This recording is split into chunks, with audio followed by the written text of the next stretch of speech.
All right, Gus. And Alex is lawful, guys. Conor says telepathically to Gus, "Can't you just bamf it again?" Gus says, "Yeah, sure. Here you go." And I drop the fork. You drop the fork on the ground Yeah. in front of him. Yeah. Okay. And then- moving or staying put.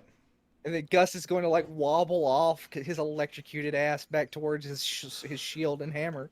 Okay. The dragon shrinks down in size on its turn, polymorphing into a humanoid form, and begins speaking an incantation. He's an absolutely beautiful specimen, very, very comely, with long flowing silver hair, and his eyes are closed, and he's speaking over this fork, speaking this incantation. That's going to bring us to Lucius's turn. Well, let me ask this. Is anybody going to stop, is going to interrupt this incantation? Yes. You are. What are you going to do?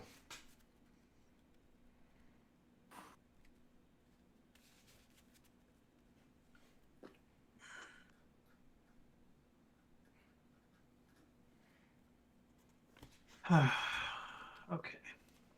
The sigh of a defeated man. Yeah, no, you're right.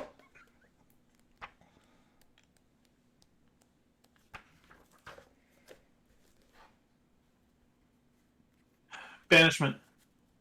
Banishment? Banishment. What kind of save is that? Charisma saving throw, DC 17. He passes. Shit. And you make That's wisdom probably gonna saving hurt. throw. Yeah, it's probably gonna hurt. 7. 7. 12 points of psychic damage for your, let's call it treason. I think treason is appropriate. That's probably a really good word, yeah. Moving or staying put? Lucius is bloodied. Staying put. Okay. I don't have anybody else on the field. That's going to bring us back to Conor for the 6th round of this combat. I don't like the way he's counting the rounds of combat. Well, I think it's for haste-related purposes. Well, I'm assuming Destil's keeping track of that. That's not my job. Okay. Connor is slowly retreating, looking at Gus, nodding his head. Slowly retreating, getting out of Yeah. dodge. Yeah. So, just moving, no action. I'll take a dodge for funsies, because I can. Alexander. Yeah, I mean, I can fly 100 feet and dodge with my haste action. Okay. And then And the spare. Spare can fly 120 feet. Yeah, fly actually dropped, I'm sorry. Oh, Tried to okay. catch Then he can only double move 80 feet. And no dodge. Yeah. But I'm still dodging because I have the haste action. Cool. It's going to bring us to Gustavus. I think I dropped my stuff here. Okay. So I'll pick up my shield and my weapon and just... So that's 5, 10, 15, 20, 25, 30. I'm going to motion... As I walk by Lucius, I'm going to motion him to come on. And then that's it. That's my turn. Okay.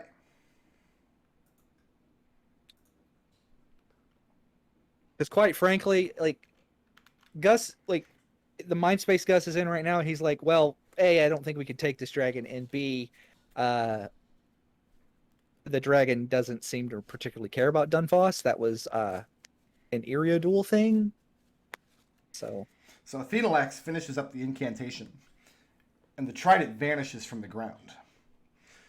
The man opens his eyes, and Lucius, you can see no color, no pupils, just this bizarre flat white. Looks up at you, casts a hand in your direction. But he's already used his action this turn, so that's going to bring us to Lucius. Last shot I got, another banishment. We're doing this again. DC 17 charisma save. He passes, no problem. Moving or staying put? Lucius turns around, says, "Sorry, fellas." Throws his wand of the war mage. Let's resolve your psychic damage first. Make that wisdom saving throw. Yeah. Yep. Yeah, he's gonna throw his Wand of the War Mage in that direction.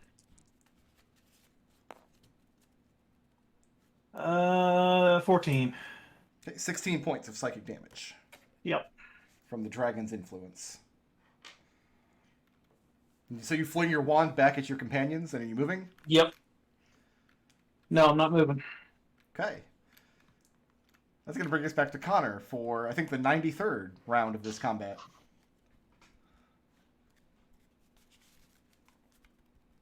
I'm confused now. Okay. Yeah.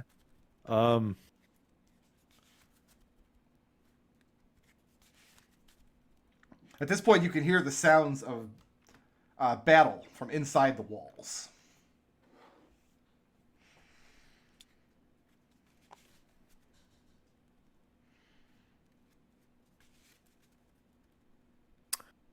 Let's go behind the wall. Yep. And I'm a dodge again. Alex? So Alex takes a step next to Gus, pulls the strange pulsating crystal that he uses for haste off of his hat, slides it into Gus's visor, speaks a word of command and taps it. Alex is stunned as haste ends on him, and Gus begins to move supernaturally fast. And then he says in a halting speech, "Grab Lucius and run." Spare will grab Alex and run. There you go. There we go. Gus, you are hasted, apparently. All right. 1, 2, 3. So Gus is going to grab Lucius. Was Lucius Take consent that to the hand. grapple? Because you can hate me later. And, I can hate you later. You have to be a 16. I literally can't. I mean, I can roll, but it probably won't work. Yeah, no. Oh, nah. Grab Lucius and run. Yeah, no, my strength is that bad. It's pretty bad. So I grab Lucius. Yep. And 2, 3. So your speed is doubled, and you have an extra action you can take to dash. Right. I'm gone. I'm over here somewhere. Remember, these spiderwebs have been burned away. You guys. took Right, care. yes. Yeah, I remember that. I'm over here somewhere dragging Lucius. Okay. Vibrating immensely. Conor, is it your intention to follow your companions out? Yes. So as you leave around the corner, the last thing you see is the dragon in human form forming up at the opening to the cave. At this point, a small contingent of drow are forming behind him. And he motions with his hand. And he draws out a wall of ice that's opaque, closing off the cave from you all. And then, Lucius, around this time, you feel the compulsion in your mind break away and snap. I need you to make me one final charisma saving throw, please. I'm sorry, wisdom saving throw, not charisma. My bad. One's good. That's a 22. A 22, okay. Yeah. Rolling like dog shit the entire time. 24 points of psychic damage as the dragon exits your form. And as he does, all of the strength of your body goes with it. And you feel really drowsy and you're just completely stunned. But only for a few moments. And that's it, unless we're coming back to attack the temple one more time. We can come off initiative. Mm-mm. What is the state of the party at this point? Fucked up. Connor's doing good. Alex is fine. Connor's like, let's go back for another round, guys. Alex didn't take a hit. Yeah. He used 2 spells. I think Gus took all of the hits. I was down to 12 hits. Gus tanked. Yeah. No, Gus got electrocuted by the artifact that wouldn't let me use any of my freaking class features. So the mechanic was, on your turn, you either had to attack with the trident or use one of its special features, which you have no idea what they are. And if you tried to do anything else, it was going to blast you. Would it have blasted me if I had Yes. like, I didn't would probably, but like if I had done a if attacked with green flame blade and stuff? Only if you use the trident to do it. Okay. But the trident was not about to deign to be allowed itself to be used as a spell focus. Okay. Not even a little bit. Well, the the blade cantrips don't require spell focus. They just require a weapon that costs more than 5 silver pieces. Oh, this weapon was priceless. So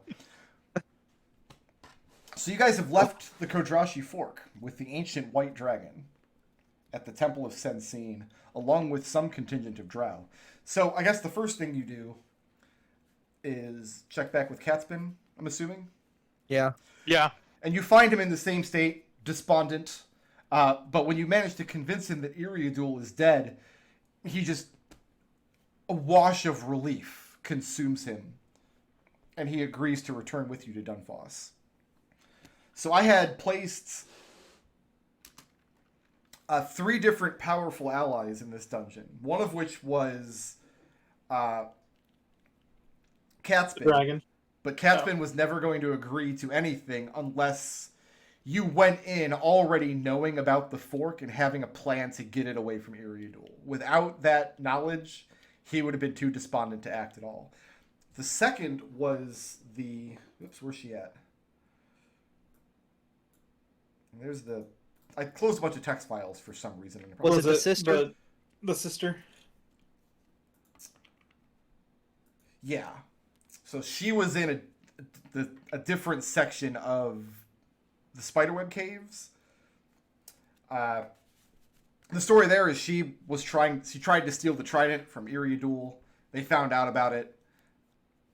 And rather than just let her be executed, they figured just kill 2 birds with 1 stone. So they put her into a permanent stasis so they could make use of her psychic energy at a later date.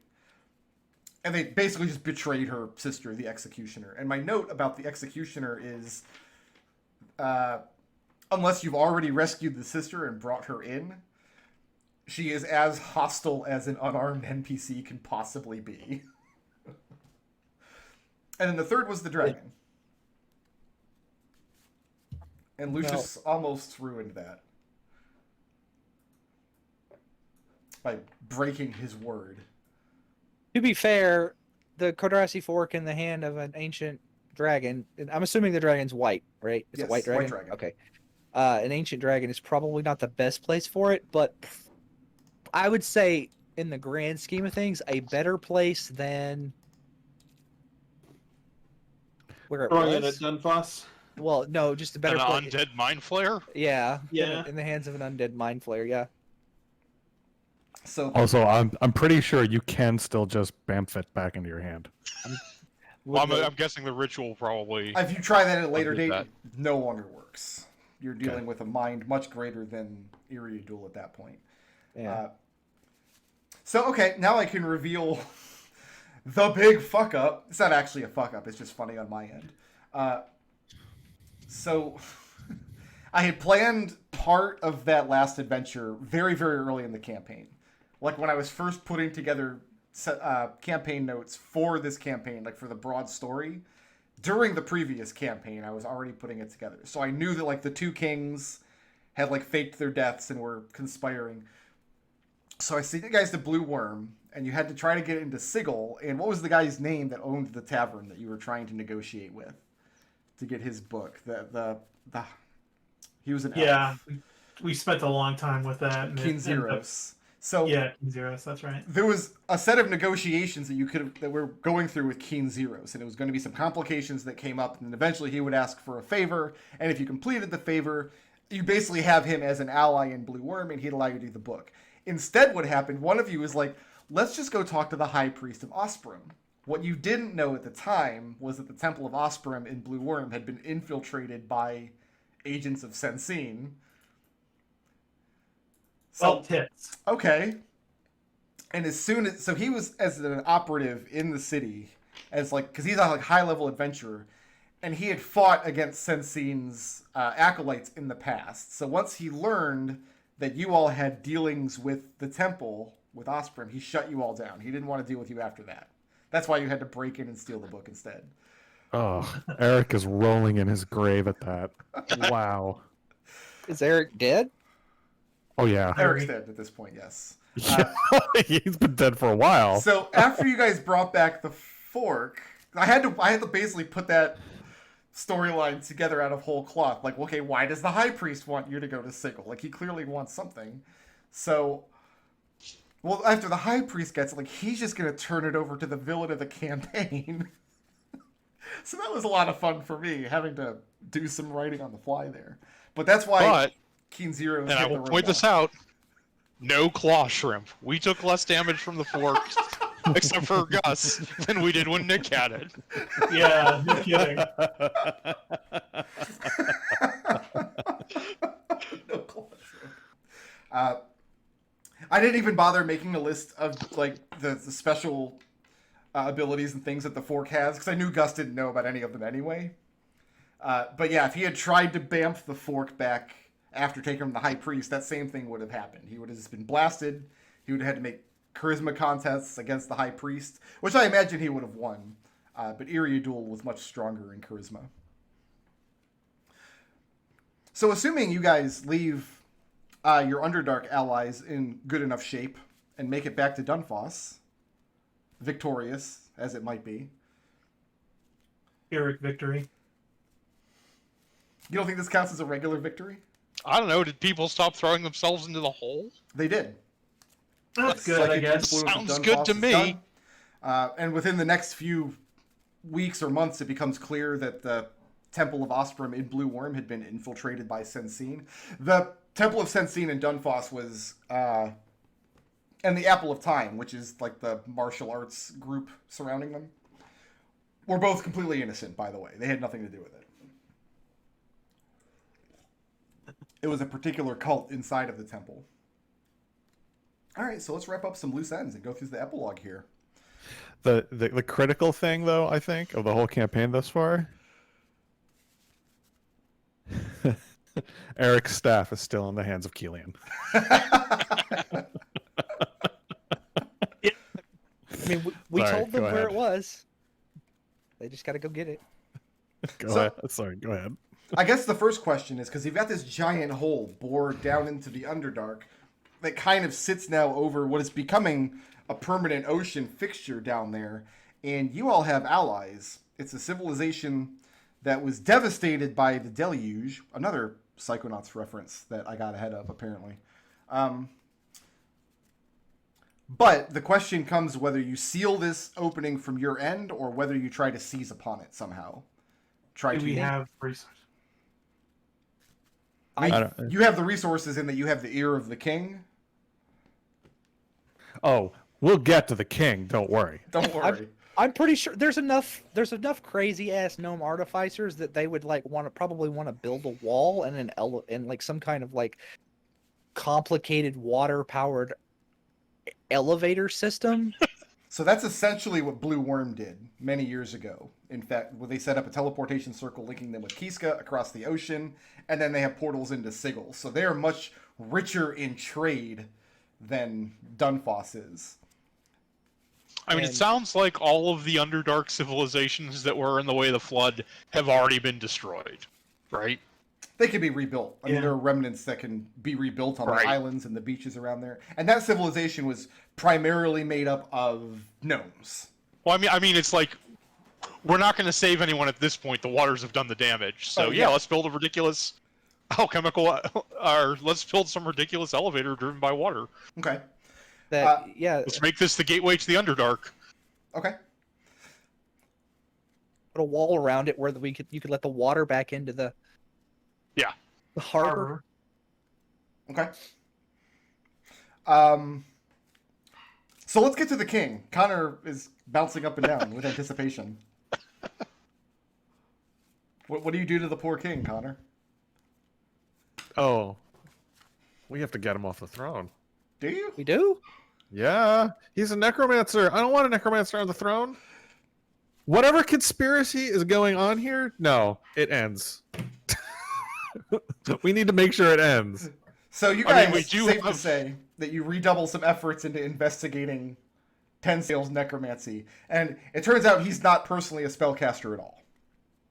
This was a rumor that Iriadul And other people in Dunfoss at the time thought about 10 Sails while he was privateer for one of the previous kings. Simply because he had so much power and had a good collection of magical devices of his own. He had a reputation of being much more powerful in spellcasting than he was. But it turns out he's not actually a necromancer. He's just an opportunist, and he knows magical devices when he sees them. He is, however, really, really disappointed with being king. It's not nearly as fun as he thought it would be. The problem is, like, yeah, he's got all this great power and these resources, and he has the full backing of the city of Dunfoss to go off on his grand adventure and exploit this new continent that he's tracked down.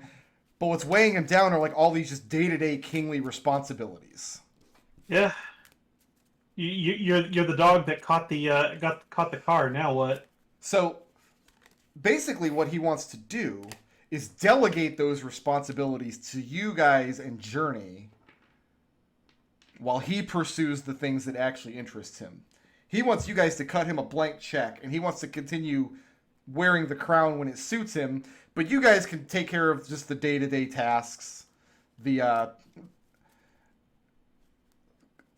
like making sure that the moss caps are armed and have influence, keeping the colleges in line, making all the kingly decisions that need to be made that he's not interested in. He wants We're us to be the evil. investigators. We're not rulers. He wants Lucius to be an evil vizier. I mean, Is it? Alex is Put it up like for it. Okay. sure. If you put it that way, sure, but not evil, please. Yeah, Alex is totally down for that, though he does like being an investigator, but... Okay. I mean, Gus is a thing that he already still has his little project over there, and that he You would could do still like both. to continue. Yeah.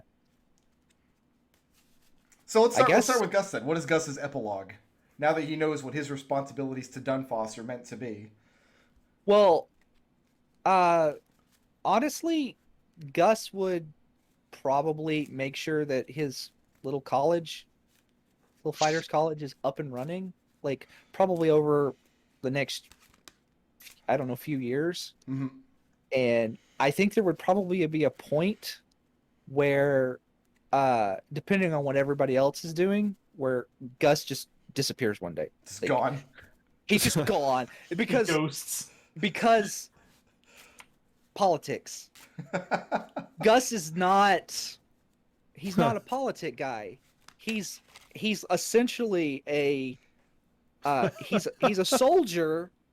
He's going to show up in another Suikoden game sometime. Right? Yeah, exactly. Like, he's basically just like, he grew up as Oh, like no. a little soldier in a small mercenary company, and like he came to this town to do a thing. It's done, and now he's stuck here with He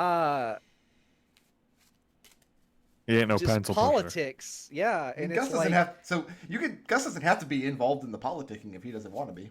He can delegate that or. well, I tell you what, come back to me, like, because I want to hear what everybody else does Okay. before Gus decides. Because like I said, like, depending on what it is, like, Gus would just leave. So Lucius, before you guys left for the Underdark, Ten Sails made this big show of making you pledge fealty to him, but it turns out that was a flight of fancy.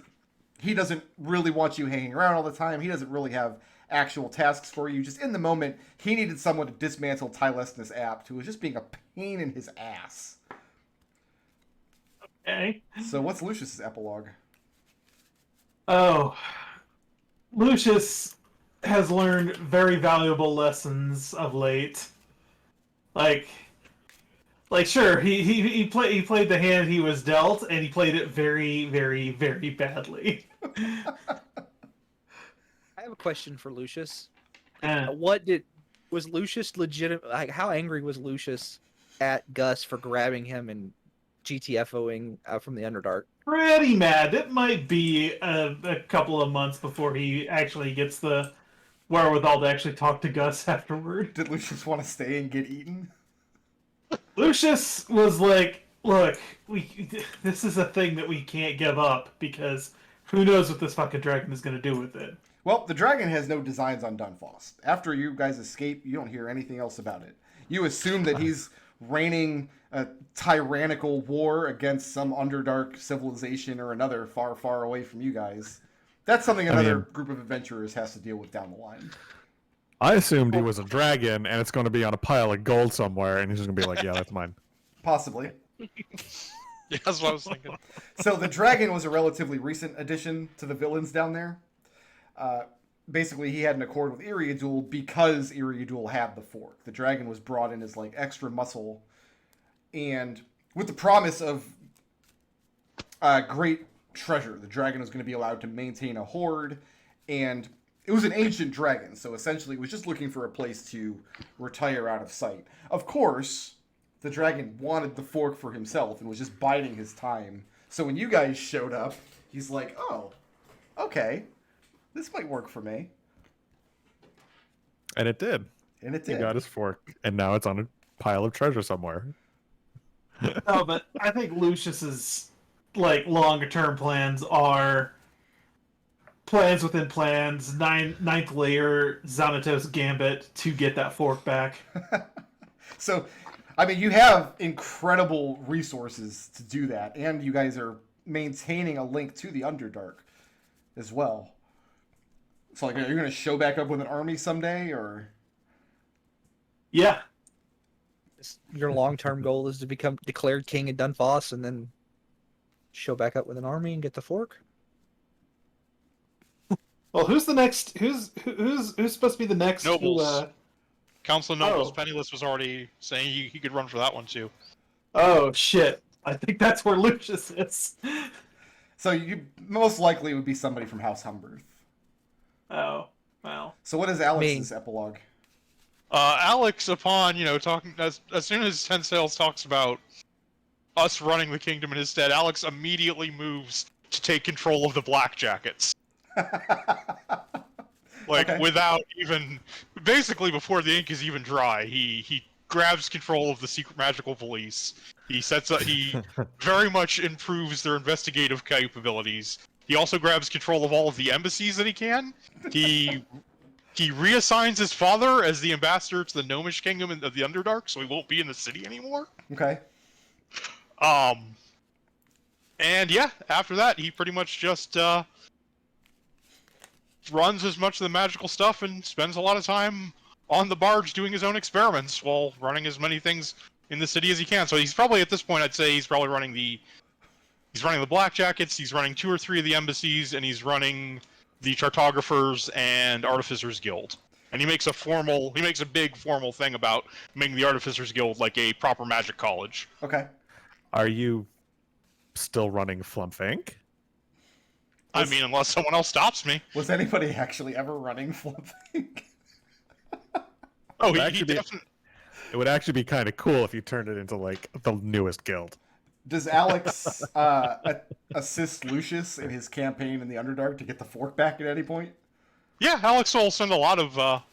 Alex will do his best to, like, get contacts and information. What about Lies. Conor? What is Conor's epilogue? I mean, since it sounds like Flumph Inc. is not going to be the ragtag group of investigators anymore, I think Conor just bounces. He's a monster hunter and he hunts monsters. So I need to go find more monsters. Yeah. I think so. Like, I think with that in mind, with everybody else doing, I think what Gus does is he stays around for a few years, helps Alex and Lucius out as best he can. Maybe he helps them, manage the moss caps and other things like that. He makes sure he gets his first batch of recruits out and gets them jobs with the moss caps and under Alex with the Black Jackets. I'm pretty sure Alex would really like lots of little mini Gus's in his ranks. And Flavorless alcohol. he gets that up and running, and then he makes sure that Kana and is taken care of. Like, she has enough. Like, he uses the influence he's got to make sure Kana lives a prosperous life, and then he also does the same thing for our erstwhile absent intern. He sends him some money and an invitation to come back if he wants to Kevin? to Kevin. And I'll fight Kevin myself if you want. Kevin returns to Dunfoss as a knight, having distinguished himself in battle in his granted land outside. Finds a comely wench to marry. He's living the good life out there. he's living the good life out there. Yeah. He's living the best. I will, in that case, and then just one day, Gus, like I said, just a few years later, Gus he packs his stuff up and he leaves with Conor. They just leave. Conor and Gus leave together. Aw. Whatever happened with Vimnus anyway? So Vimnus, give me a second here. I got some old notes. Vimnus was obsessed with sea monsters. Yeah. And when the psionic stuff started happening, he learned about it a little earlier than everybody else, simply because he was more in tune to those kinds of attacks. And he decided not to do anything about it. His feeling was, if Dunfoss actually gets attacked by one of these monsters and has to spend resources putting it down, then they will start taking what I'm saying more seriously. Mm-hmm. Vimnus didn't understand the actual extent of the damage that could be done, and had no idea about the conspiracy with Iriadul and Catspin. I mean, because Alex will totally start funding him once he has any amount of his grasp on the purse strings. And in fact, after seeing the extent of damage that was done through his inaction, it would actually take a lot of work to pull him back out of the state of depression he's in. So Vimnus was lawful good. Yeah. So he betrayed his own ideals for what he thought was going to be the greater good eventually. But it turned out to not be. So he went through this huge crisis of faith. But his buddy Alex was there for him. I want to know what happened to Corio. Conor is such an asshole, and I can't believe he did that. Just ended that whole story. What a prick Conor is, huh? I mean, I'm assuming when you guys get control of the finances and stuff, you just forgive the debt. Oh yeah, Okay. it's like the second thing Alex does. Honestly, I don't think it's anything Conor did. I'm assuming the straw that broke the camel's back for Corio was Gus going to legitimately murder him. Yeah, that was it. Yeah. Yeah. Like I was sure. going to Instigated by Conor. If I had murdered him, if Lucius hadn't gotten that door open, and Gus hadn't been willing to murder him in cold blood in front of his friends, Mm-hmm. what would have happened? Do you know? Probably very little. I mean, Probably very little. he was wealthy, but he wasn't particularly powerful. Right. Like, he didn't have assassins waiting in the wings. He wouldn't have won the fight, that's for sure. Sure. Yeah, Gus was not willing to commit that murder in front of his friends. Conor. Yeah, but it was all instigated by Conor, that prick. Yeah, Conor was the... Conor just lit the fire and then walked away. I think over the course I was really interested and invested in that story too. I think that over the course of if Conor would let Gus travel with him, I think over the course of the thing, Gus would probably eventually talk you into hopping a ship and going to that mystery continent to hunt monsters. So if you sell it like that, Connor's gonna be like, oh, And then because Gus figures there's going to be a lot of people there to help. Here's the thing: is it's like that means you're going to have to deal with 10 sales. Yeah. Well, Ted Sales, for his part, is as good as his word, and exploiting the new world brings back untold wealth to the city of Dunfoss, in addition to the trade in exotic goods that you pulled together from this new Underdark connection. And Ted Sales' reign is long and peaceful and prosperous with your help. Dang. Which Alex will very happily bend on insane R&D. And that brings us to the end of Flumph Inc. The 4th Flumph campaign. This is officially the most D&D campaigns I've completed with a single group in my life. At 4. So now that it's over, was Corio Fireblood actually a descendant of Eldev? So the story involved Eldov having very powerful enemies who were using his family connections in Dunfoss to try to exploit him.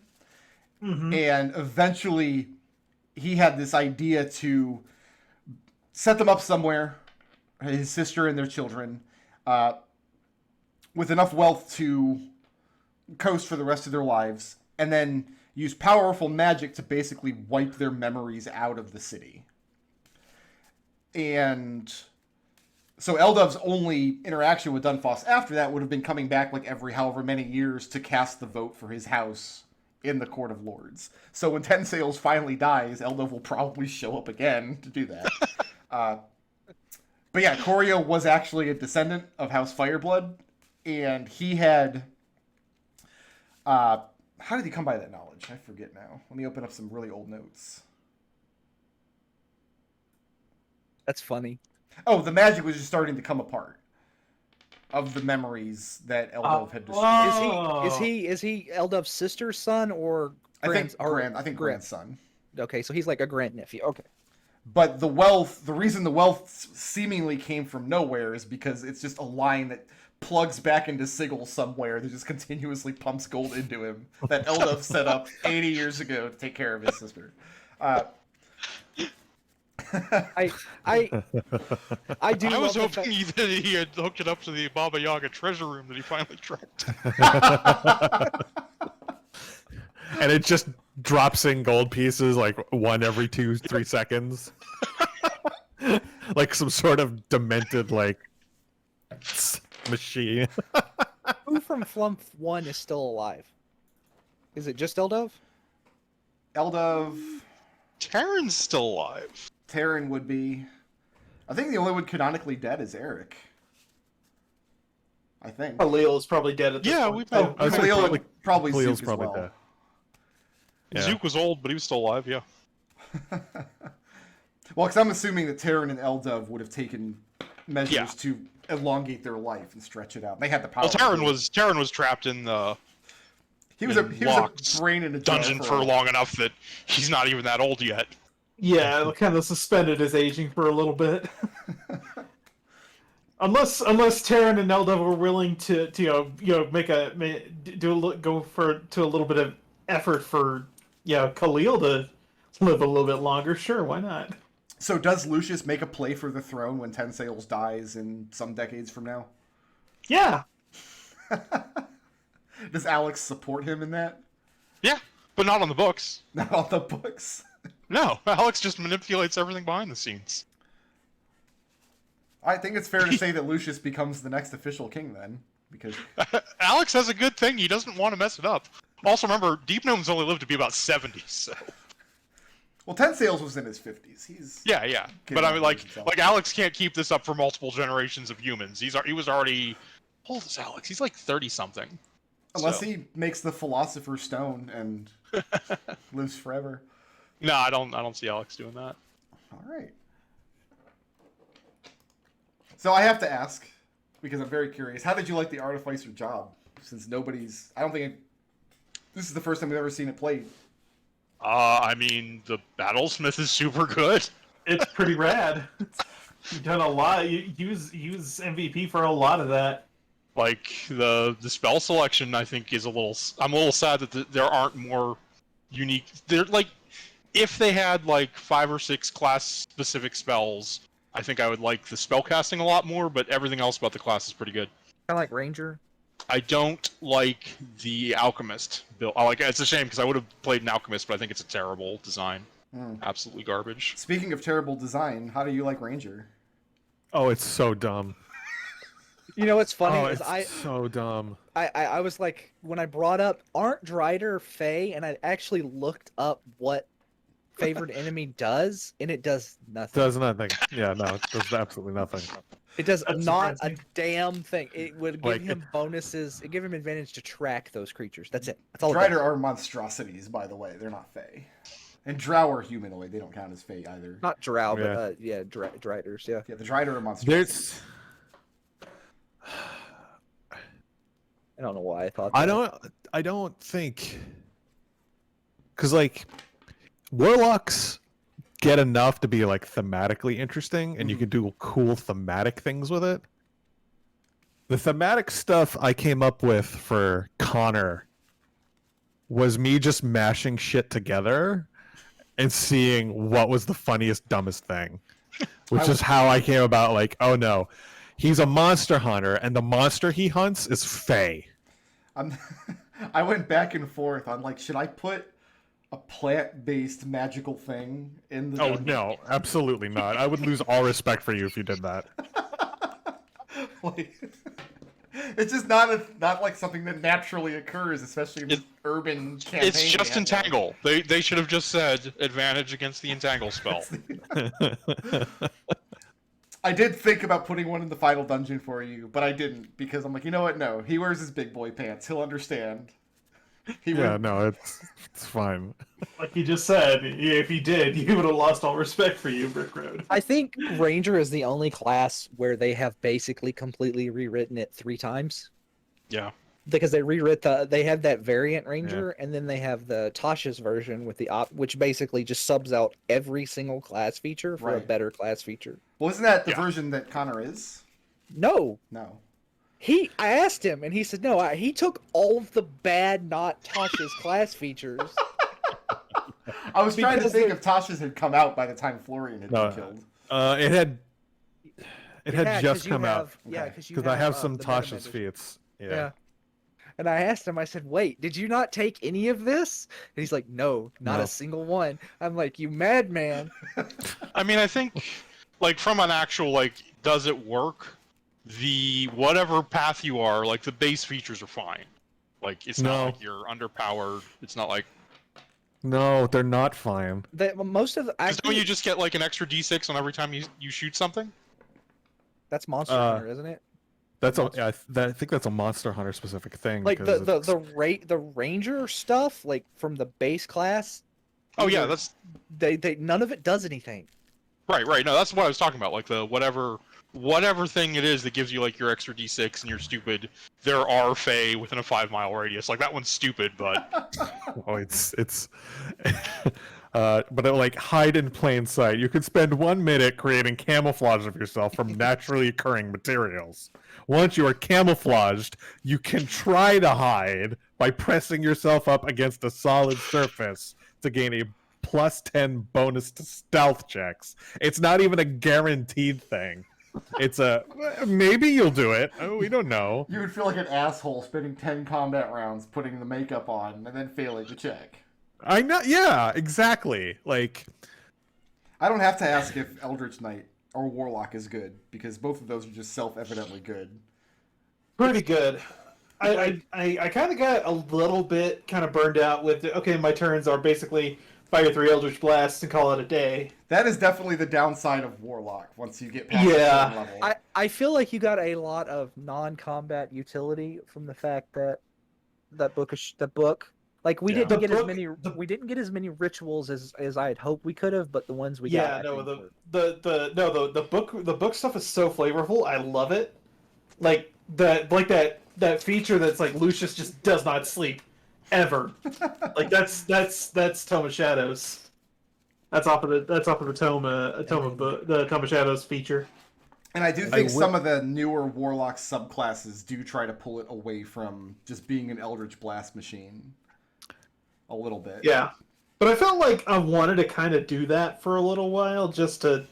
Because it's something I haven't done in a long time. And it's not like you're never going to... Yeah, you're never going to be in an encounter where there's just 4 creatures there that all have counterspell, so... Never once. Not even once. I was... 5, though, from my look of it. Because didn't Eriadul have counterspell too? He did, but he wasn't watching the battlefield. The Drider were ordered to go outside and do exactly that because you guys are such dangerous spellcasters. They had a lot of intel on what you guys were capable of by that I'm point. really happy that I burned all of those counterspells on cantrip on cantrips. Like, yeah, no.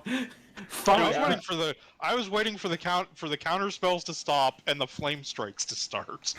Yeah. That's how I figured that was gonna go. Is they'd run out of counter spells, countering your blasts, and then you just flame strike them. I'm just like, I removed all their spell casting except for the 3 third level spells. I figured 3 counter spells on 4 Driders. That's enough for any 12 combat. spells. 12 The- spells negated, yeah. I will say, compared to the rogue I played, the rogue assassin, the ranger was more interesting. Well, the rogue assassin is definitely just do one thing. Yeah, The rogue assassin, I think also the part of the problem with Keelian was just the fact that he was in the wrong party to take advantage of his abilities. absolutely. I don't think You mean anybody would have had fun playing Keelian in this party either. Probably not. And now we got one good stealth alpha strike down in this whole campaign. I never got tired of how quickly you guys just decided to completely and irrevocably embrace a bad idea. That happened Like when? often. Like, Just somebody which would get campaign are we? Which campaign are we talking about here? Yeah, I'm gonna need more specifics. That was Adrix's flaw. Like, this is a bad idea. I love it. Well, because a lot of I kept expecting like Alex to talk up and be like, oh, but this is impossible by everything we know by the physical sciences, but he never did. Just no, I'm down, and I've got a jug of You acid. remember what Alex's flaw is, Brick Road? Yeah, ride or die. Yeah, that's it. Ride or die. I mean, I think my favorite with that was when Seeker had to lie to me to keep me from getting the party overcommitted. I don't remember the specifics, but that definitely happened at one point. I remember that too. That was really good. I really enjoyed playing. Fighters are just good. Yeah, fighters. Yeah, they are. Yeah. It's absurd. Super good. It's and I'm not gonna say, and I think that, like, thinking about it, I would probably put Battlemaster as the better offensive engine, but you can't, as long as you're not taking saving throws, you can't, like, it's really difficult to hit an Eldritch Knight with, like, because I had Boy, don't I know it. because I could cast shield 8 times, and if you did hit me with some kind of like elemental damage, I could cast absorb elements. Mm-hmm. Yeah. I And was running my Friday game. I had 5 player characters. Every single one of them had an AC no lower than 17. And then subconsciously God. you're like, that's bullshit. I'm gonna go back to Brick's game and have an AC of 12. A little bit, yeah. Lucius worried me. You worried me a lot Yeah. with how squishy you were. Although I will say that I think temp that a hit lot of that points- was okay. I will say I think a lot of that was down to me badly miscalculating my hit points. But like like especially in the last dungeon, the last like 2 dungeons we did, that those temp hit points really made Lucius a lot hardier than I was Yeah. used to him being. Like, you literally gave me heart palpitations regularly. Here's the problem though: is earlier on I just wasn't getting enough kill strikes to actually get benefit from those temp hit points. That third Eldritch Blast really did it. Yeah, once I was able to. Oh, fire 3 also, I Eldritch can't Blasts, believe we got the Badger thrown down the hole twice. Like, okay. by the way the class is written, that's not even like a major, like, it's not actually supposed to be a major setback. It's just next morning you get a new Badger. Yeah, But the problem is you get attached. yeah, Where did they? Why did they? Why did they what? Scrappy, why? Well, How why did they did they even know it was Scrappy? Alex's? Oh, because they salvaged what was left of the remains of the vessel that Iriudel had sent up to Dunfoss to start harvesting some psychic energy. And they found this goddamn badger that was just laying there broken and inert with a dead imp strapped to its back. And the thing is, once the imp died, it vanished. Like there was no longer an imp in it. Then there's just an inexplicable cage strapped to its back. But no, from there, after they saw like you guys tromping around the dungeon, they put 2 and 2 together and like, oh, okay, this is theirs. Let's mess it up. Send it after them. No, that was absolutely going to happen. Yeah. Well, we showed them. Yeah. I So will okay, say- I want to ask for some feedback. okay. 'Cause I actually really liked giving you guys your capstone abilities without having to go all the way to level 20. Because I don't want to run a level 20 campaign, but I like a lot of the capstone abilities. So Except Ranger. well, yeah, right. Ranger's awful, but like, is that something that I should try again at some point? I mean, most people just took a 4th attack, didn't they? Well, Third attack. Yeah, You haste know- was the 4th attack. Yeah, Okay. you know Yeah, what? it's the fourth. I think that would go a long way to make Ranger really good if they got a third attack. Third attack. Yeah, because like I feel like Or if I want to be a good Ranger, I just do the Atrax and pretend I'm a Ranger and roll up a fighter. Archery fighter is stupidly good. it is. Yeah. That's the real Ranger. That is the real Ranger. I said that. Like, if you want, just take one level of Ranger for some proficiencies. Yeah, Battlemaster is a way better Ranger. Well, everybody was happy with the capstone that they took. Oh yeah, Oh 90% yeah. of it. Yeah. Yes. Yeah.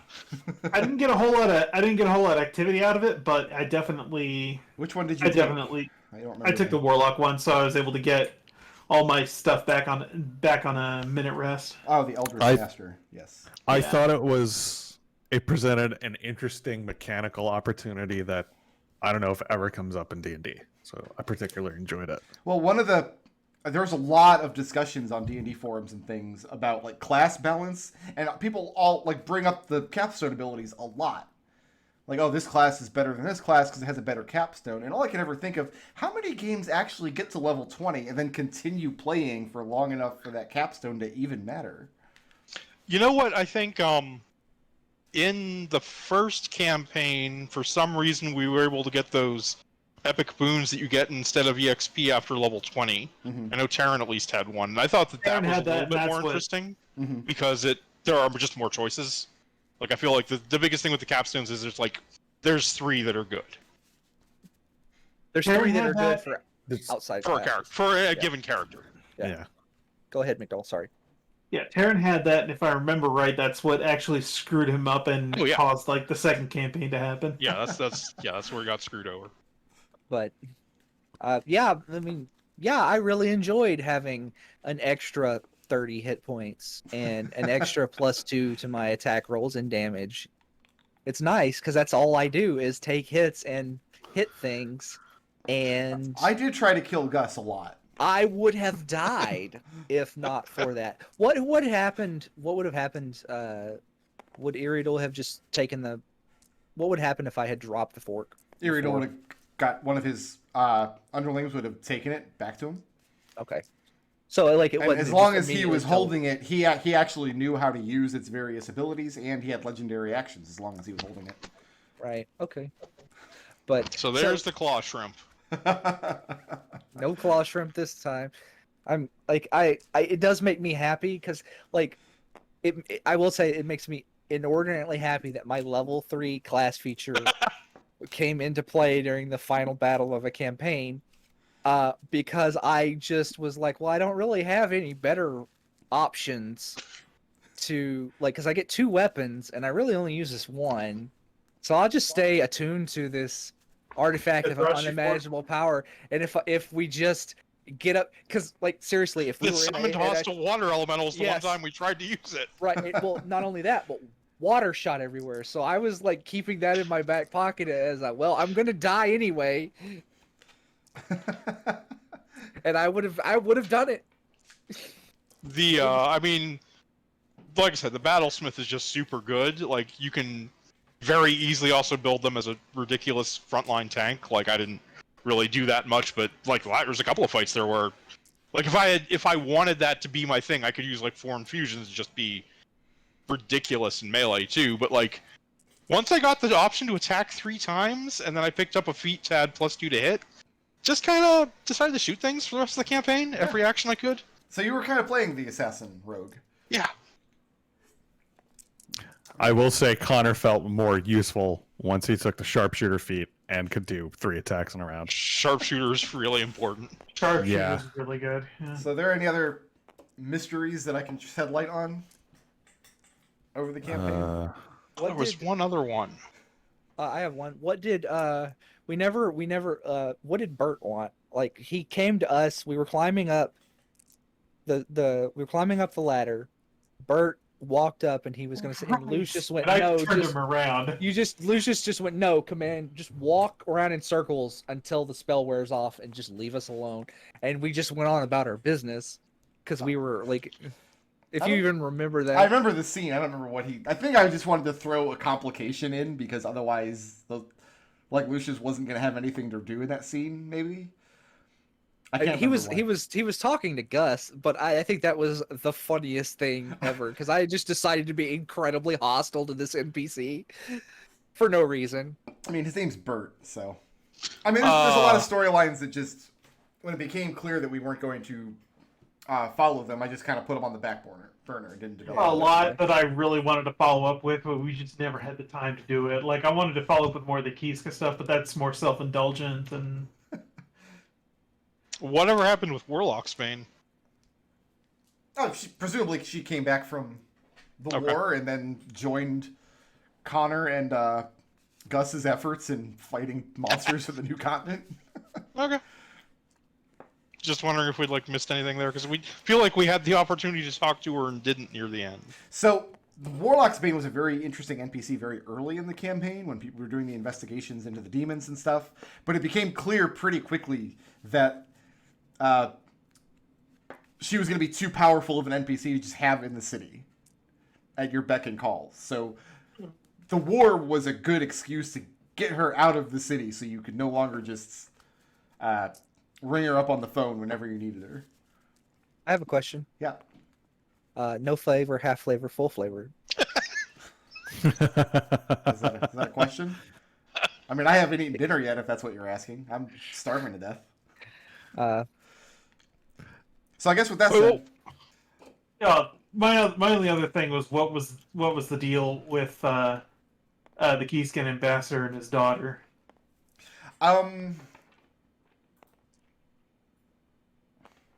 Give me a second. I actually have an answer for that, I think.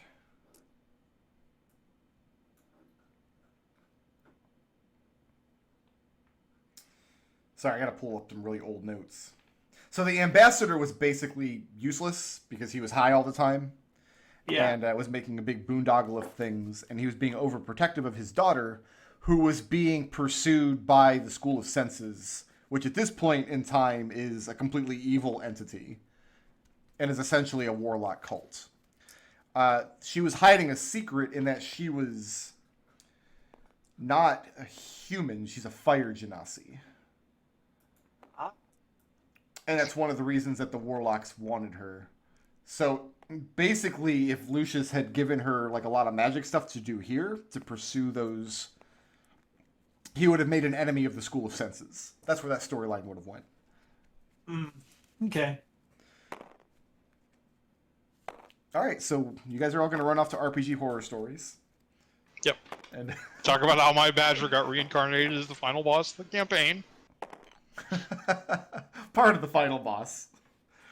He was less powerful under Iriadul than he was under you, although he did have an ability to shoot psychic blasts. Oh, it's a shame that never happened. And Was Spider Iriadul Climb. always a Alhun? Yes, he was an Alhun from the beginning. I didn't know because my question was was he human and then an Alhun took over his place, killed him and took over his spot, or was he always an Alhun? No, he was always an Alhun. He came to Dunfoss because an Alhun is by nature an outcast from Mind Flayer society. Yeah. And Use magic. the temples of Sensine and the Underdark had counterparts up here in the Softlands. He came to Dunfoss, got involved with the temple, rose the ranks, was eventually selected to be king, got into the same jam that Ten Sails apparently did. This is not really going to allow me to pursue my ultimate goals. And that's when he came up with the conspiracy to essentially fake his death, take control of the next king, wait for the commons to pick somebody terrible, wait for a time of chaos in Dunfoss, then he can start seeping their psychic energy away. That never happened under Maximilian, because Maximilian had... He ran a tight ship, basically. What happened to... Oh, I can't remember his name. Vladislav? Vladislav? Yeah. I don't think anything happened to him. You guys had lots of opportunities to kill him. He just No. ran off into the sunset? Yeah. I have a question. Okay. This is in regards to Alex. What was the D20 on the long rest? Oh, yeah. So after... Because Alex messed up the first villain. Right. The flying pig. Yeah. It was a Rakshasa. You guys did the research. You found out that a blessed crossbow bolt will kill a Rakshasa, which is actually true. In 2nd edition, in the Monster Manual, it's just instant death. So, but the Rakshasa is a devil. So if it dies on the prime material plane, it doesn't die. It's just shunted back to the 9 hells. And he just held a grudge against Alex. So anytime... I forget how long I made him do it for. It was like 6 or 8 months in game time. It was a long... I think it was just before you guys went to the Underdark was when it ended. Yeah. But Yeah. any morning where he rolls a 20, he has to roll a saving throw against the terrible psychic version of the dream spell, as the flying pig was trying to torment him from the 9 hells. Just him holding a grudge against Alex specifically. I don't think I ever actually got to roll the damage on it. I think you rolled a 20 once or twice, and then you made the saving throw. So, because he couldn't physically come back. And I didn't know at first, like for the first act or so of the campaign, whether the flying pig was an agent of Iriadul or not. And I decided that he wasn't, eventually. I decided that he was an agent of chaos that basically you guys were keeping a lid on. So yeah, I think that's it. Yay! So we're going to take a break. I'm not sure how long. A couple weeks in any regard. Between 4 and 8. I haven't completely decided yet before we start the next campaign. And the next campaign, I have 3 specific sources of influence that I'm drawing from. That I'm just going to say now and let you guys extrapolate from that what you will. The first one is the Eberron book, Rising from the Last War. Which I really like the book, even though I don't like Eberron as a setting. Having read through the book, there's a lot of things I really like and want to incorporate in a campaign. The second, obviously, is Game of Thrones. I've been dying to run like an intrigue-based game for a long, long time. And the third is like a base-building experience, something like Suikoden. So those are the 3 influences I'm drawing from for the 5th Flumph campaign. The Eberron book, Game of Thrones, and Suikoden. I'm absolutely down for that. All right, it's now like 8:45. We've gone hours and hours over. Thank you guys so much for playing in this campaign. Yay! Thank you for running. Yeah, no, this is great. Excellent. I'm gonna go eat dinner, then go to bed. Go to bed. Oh, McDohl tried to flip the table.